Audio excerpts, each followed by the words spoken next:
2017 വൈക്കം മുഹമ്മദ് ബഷീറിന്റെ പ്രേമലേഖനം എന്ന നോവലിനെ അടിസ്ഥാനമാക്കി സിനിമയെടുത്ത സംവിധായകൻ അനീഷ് അൻവർ. മൂക്ക് കേന്ദ്ര കഥാപാത്രമാകുന്ന ബഷീർ കൃതി ഏതാണ്? വിശ്വവിഖ്യാതമായ മൂക്ക്.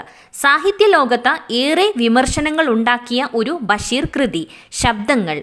ഒന്നും ഒന്നും ഇമ്മിണി ബല്യ ഒന്ന് എന്ന പ്രയോഗം ഏത് പുസ്തകത്തിലാണ്? ബാല്യകാലസഖി. മജീദും സുഹറയും കേന്ദ്ര കഥാപാത്രങ്ങളായ ബഷീർ കൃതി ബാല്യകാലസഖി.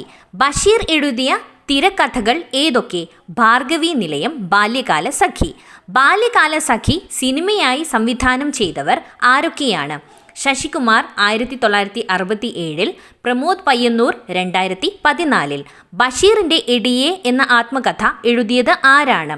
ഫാബി ബഷീർ. ബഷീറിന് കേന്ദ്ര സാഹിത്യ അക്കാദമി ഫെലോഷിപ്പ് ലഭിച്ച വർഷം 1970. ബഷീറിന് കേരള സാഹിത്യ അക്കാദമി ഫെലോഷിപ്പ് ലഭിച്ച വർഷം 1981. വൈക്കം മുഹമ്മദ് ബഷീർ അന്തരിച്ചത് എന്ന്?